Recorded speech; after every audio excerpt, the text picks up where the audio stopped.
There was a version of the decision that sounded brave when you explained it to people. I left a stable job to pursue something I actually believed in. That sentence landed well at dinner parties. It earned nods of admiration from people who had always wanted to do something similar and hadn't. It made you sound like someone who understood their own life. What it did not communicate, what no clean sentence could, was the specific texture of the Tuesday mornings afterward. The way freedom, when it is also uncertainty, does not feel like either. The way you would open your laptop and sit in front of it for 11 minutes before doing anything, not because you didn't know what to do, but because the weight of it, the self-imposed, chosen, fully voluntary weight of it pressed down on the chest in a way that stability, for all its smallness, never had. You left anyway. You knew you would regret staying more than you would regret leaving. That calculation was correct. It remains correct.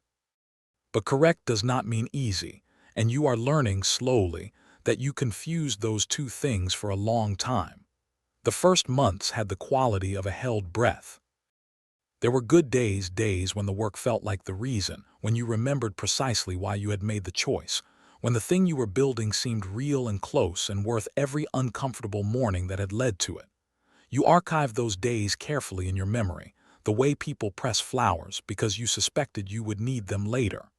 You were right about that too, because the hard days came, not all at once, not as a crisis with a shape you could identify and address.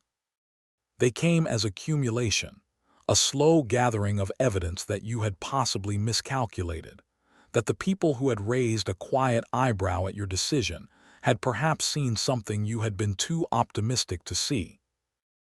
The traction that was supposed to come had not yet arrived in the form you had imagined. The resources were thinning. The timeline you had drawn in your head with its confident arc toward something solid was beginning to look like a guess dressed as a plan. You did not tell most people how hard it was. This is worth naming. The loneliness of a chosen struggle is particular. When difficulty is imposed on you, a redundancy, a diagnosis, a loss, the world extends a hand. When you have walked deliberately toward the difficulty, chosen it with open eyes, the hand is slower to appear.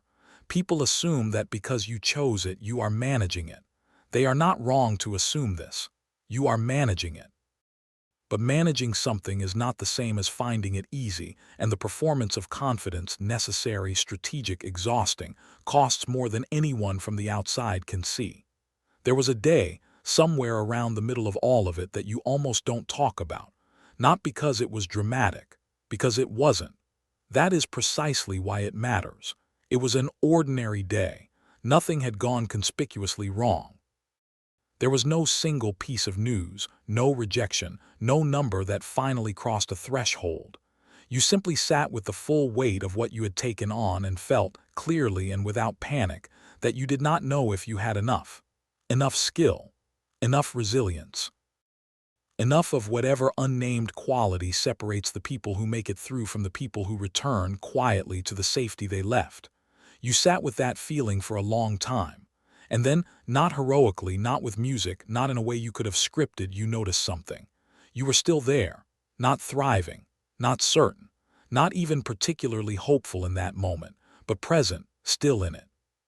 Still the person who had made the choice, who had done the work, who had gotten up every day in the gap between where you were and where you needed to be and done something. Something small, something imperfect, something that would not make the highlight reel of anyone's story about success, but something.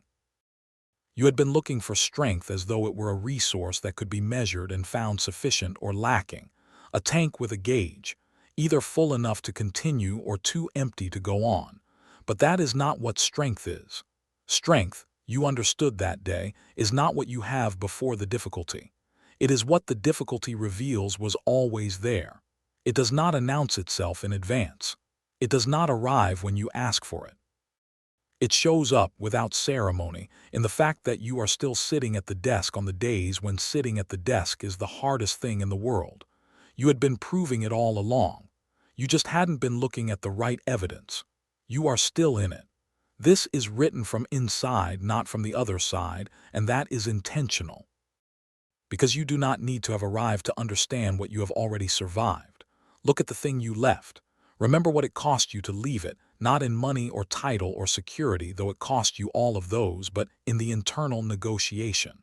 The months of talking yourself into and out of it, the fear that wore the face of practicality. The night you finally decided and lay awake wondering if you had just made the worst decision of your life. You did that. You moved through that.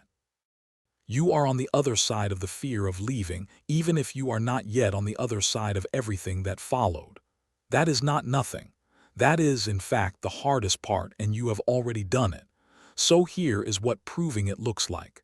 Not a grand gesture, not a moment of transformation, not the version of strength that shows up in speeches, with its clean narrative arc and its retrospective certainty. It looks like today. It looks like the work you do on the days when you cannot see whether it is working. It looks like the decision you made, the real one, not the dinner party version, and the fact that you have not yet undone it. You wanted proof of your strength. You have been generating it daily, in units too small to feel significant and too consistent to be anything other than real. The strength was never somewhere ahead of you waiting to be found. It was the thing that kept you moving while you looked for it. You already have it. You have had it the entire time. Now keep going.